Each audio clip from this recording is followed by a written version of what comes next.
Gubernur Kalimantan Tengah, Agustiar Sabran meminta kepada para petinggi perusahaan agar ikut berkontribusi meningkatkan pendapatan daerah. Hal itu disampaikan Agustiar dalam rapat koordinasi optimalisasi pendapatan daerah tahun 2025 di Aula EK Hapakat, Kantor Gubernur Kalteng, Kamis 12 Juni 2025. Dalam rapat tersebut, Pemprov mengundang perusahaan yang beroperasi di Kalteng guna membahas partisipasi perusahaan dalam meningkatkan pendapatan daerah. Untuk meningkatkan pendapatan daerah, Agustiar meminta agar perusahaan menggunakan angkutan dengan nomor polisi atau plat Kalteng. Dengan menggunakan plat Kalteng, Agustiar yakin pendapatan daerah bisa lebih ditingkatkan. Agustiar juga menekankan agar perusahaan membayar gaji karyawan dan menabung di Bank Kalteng, serta membeli BBM di Kalteng.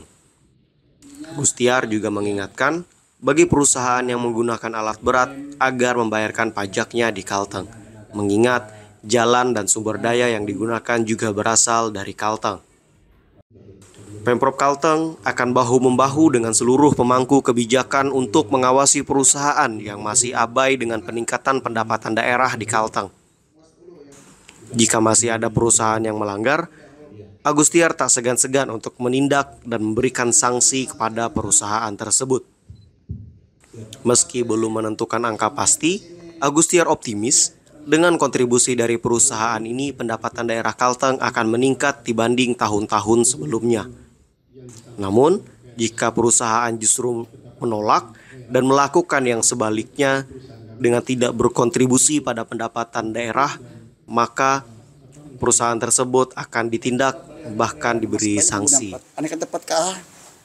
Walau luar biasa ya kan. Belum lagi kalau menabung Bank Kalteng. Itu 3 hal itu yang jadi ini kami alat berat. Banyak lagi yang lainnya menjadi pendapatan daerah. Yang belum optimal saya rasa untuk optimalkannya. Untuk pengawasan lebih lanjut Pak untuk melihat. Tentunya kami akan bahu-membahu bergotong royong dengan stakeholder yang ada, tentunya kejaksaan, kepolisian, ya, tentunya internal kami genjot ya kan gitu ya kan, UPT yang ada di daerah ya kan. Untuk nominalnya Pak, PAD di tahun 2025 ini berapa Pak? Kami kan baru masuk ya. Nah, tentunya kami optimis ya. Sangat optimis untuk mendapatkan yang lebih baik lagi. Pak, sanksi tegasnya gimana untuk misalkan tidak ada yang tidak patuh terhadap aturan tadi Pak? Gimana? Sanksi tegasnya Pak?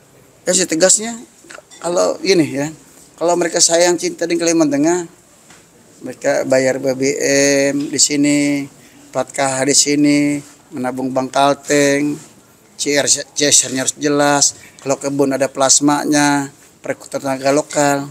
Terus kalau sebaliknya, tentunya pasti kami tidak tegas sesuai ketentuan undang-undang berlaku kan begitu. Ya, makasih ya.